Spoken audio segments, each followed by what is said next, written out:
বিশ্বের বৃহত্তম তেল কোম্পানি সৌদি আরবের আরামকো কয়েকবার বাংলাদেশে বিনিয়োগের চেষ্টা করলেও আওয়ামী লীগ ফিরিয়ে দিয়েছে।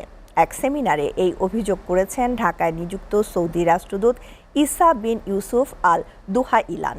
একই অভিযোগ করে অর্থ উপদেষ্টা ডক্টর সালাউদ্দিন আহমেদ। জানিয়েছেন, আরামকোর মতো দক্ষিণ কোরিয়ার স্যামসাংকেও বিমানবন্দর থেকে তাড়িয়ে দিয়েছিল পতিত হাসিনা সরকার। আর দেশে এখন বিদেশি বিনিয়োগের পরিবেশ নেই বলেও জানিয়েছেন পররাষ্ট্র উপদেষ্টা তৌহিদ হোসেন। তামান্না তাহসিন খানের প্রতিবেদন।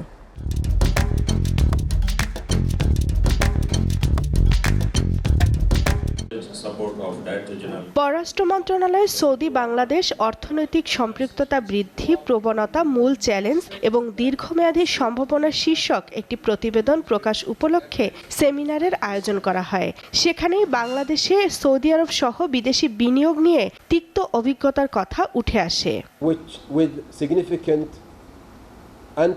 সেমিনারে সৌদি রাষ্ট্রদূত ইসা বিন ইউসুফ আল দুহাইলান অভিযোগ করে বলেন, বাংলাদেশে কিছু মানুষ ব্যক্তি স্বার্থে বিদেশি বিনিয়োগকারীদের নিরুৎসাহিত করেছে।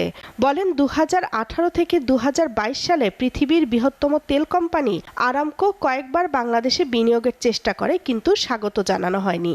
Actually, Bangladesh is a green field for investors and for companies from Saudi Arabia and from all the companies and countries all over the world.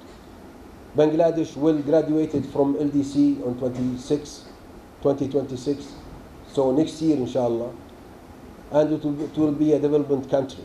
একই অভিযোগ করেন অর্থ উপদেষ্টা ডক্টর সালাউদ্দিন আহমেদ। জানান, দক্ষিণ কোরিয়া স্যামসাং কোম্পানিকেও বিনিয়োগ করতে দেওয়া হয়নি বাংলাদেশে। এবার কিছু ভালো কাজের উদাহরণ রেখে যেতে চান বলেও জানান তিনি।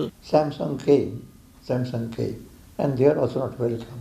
They went to Vietnam, and they are exporting more than $50 billion.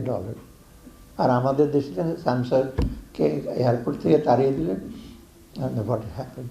So these are the policies, and in fact, I sometimes, because I was at what time the governor of the central bank, there are a lot of wrong policies taken.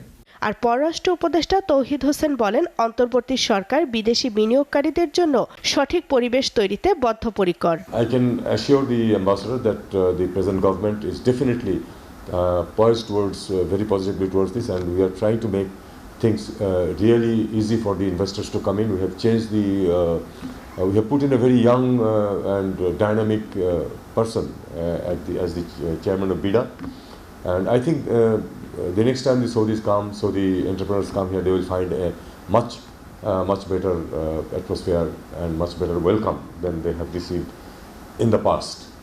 আগামীতে ভুল বোঝাবুঝি অবসান করে Saudi আরব বাংলাদেশের মধ্যে অর্থনৈতিক সম্পর্ক বৃদ্ধি পাবে বলে প্রত্যাশা উভয় পক্ষের।